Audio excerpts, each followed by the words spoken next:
I'm going to cover some more of the dreams I've had about the impact of the tsunamis from the Hikurangi subduction zone megaquake that I've had in recent months that I haven't uploaded yet. I believe these dreams are prophetic. I believe these things will happen. However, you are responsible for how you use this information. Please refer to the disclaimer in the description box below if you have not already done this. And I will put links to Google Maps pins, which will show you exactly where I was in the dreams when I had them, and so you can understand the overall situation of what I was being shown. All right, so straight into it. I can't remember the exact dates, but off the top of my head, I've had all these dreams in the past 6 months, and today it is the afternoon of Tuesday, the 16th of August, 2022. All right, so I had a dream.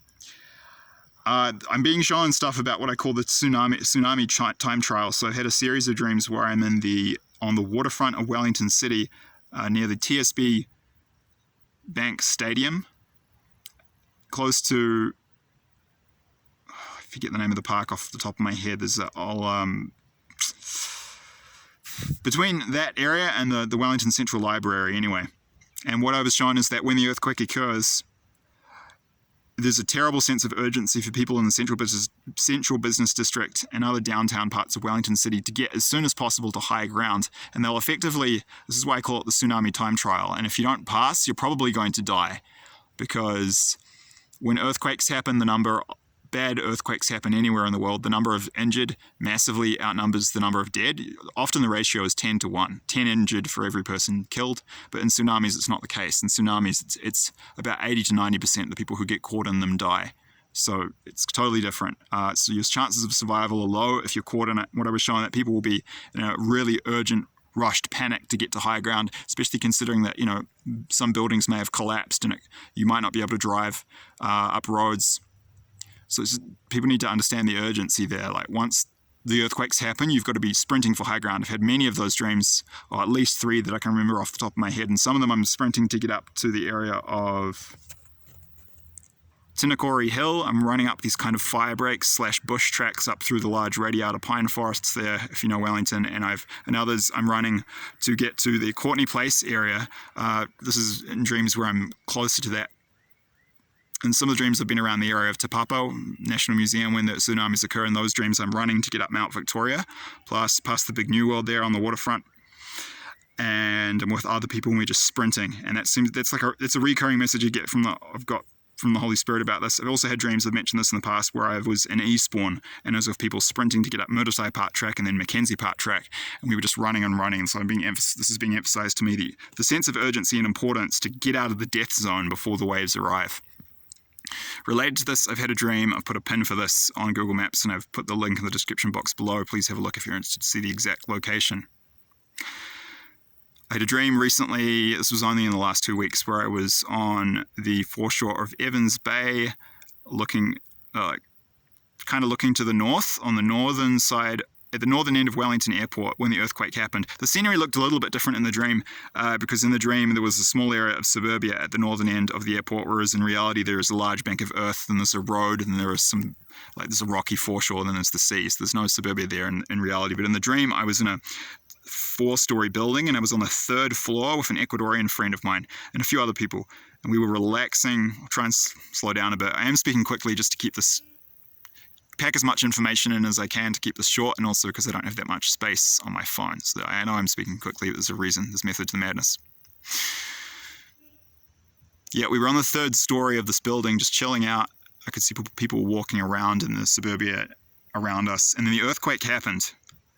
Now, what was interesting about this dream, there was confusion. After it happened, we were so shocked, and by what had happened, that was part of it, that kind of rattled us, and we were talking about what to do. And then for some other reason we were confused. And I think that what the Holy Spirit might be showing me here is that some people won't be crystal clear that they need to get out of the death zone, that they need to pass the Tsunami Time Trial.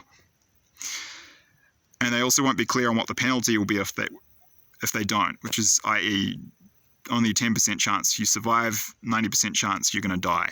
So we hesitated, we were confused, and then I finally decided, after speaking with my friends there, that we needed to get out of there. So I walked down these flights of stairs at a fire escape at the eastern end, out into the streets, and I was running quickly First I was walking quickly, then I realized I'd made a mistake, and hesitating I started sprinting to get up this hill immediately to the east where the Wellywood sign is, but then I soon realized it was too late, and all of a sudden the tsunamis in the dream were actually coming from the north. I don't know if that's going to be the case. These massive tsunamis coming in. It was too late and they caught me and I got washed away, and I could see other people dying and drowning around me. So don't hesitate, don't be confused. And then related to this, put a pin in the description box below so you can see the location for this dream. I was at a place called Carl Bay, which is on the northeast side of the Minamar Peninsula, about 3 kilometers from this location, I think. I'm not sure of the distance off the top of my head. In this dream, I was there when the tsunamis happened. Again, it looked a bit different to how it does in reality. There was a big, old, like 8-story building. It was really run down. It looked okay from the outside, but when you went in, it was all leaking and there were homeless people living there. And I believe this was actually showing the fact that Wellington looks okay from the outside, but politically and economically it's falling apart because that's a separate issue. But yeah, it was showing like the city in a sense might need this kind of reset from this destruction. Anyway, I was there. I was there. Then I went down walked down the hill below down a road to the foreshore, to the beach below, and I was chilling there just looking at stuff in rock pools, and suddenly the earthquake happened. And this dream I knew what to do. I ran away up the hill, but then for some reason, foolishly, I got up the hill and the tsunami hadn't arrived, and I thought to myself, hey, I left some things, some things, personal belongings that are valuable to me back on the beach. I think I've got time. So I walked back down the hill. I ran back to get them. And again, the tsunamis showed up very suddenly. And again, I knew in the dream I'd made a horrible mistake. And they caught me and I died in the dream.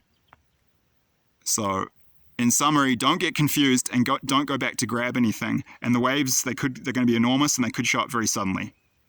You need to be clear, you need to have a plan, you need to move fast as soon as the earthquake happens, get to high ground, you need to pass that tsunami time trial. And you can't hesitate, and you shouldn't go back to get stuff, it's not worth the risk. So I believe these dreams are prophetic, believe these are warnings, and I hope this message helps. Thank you.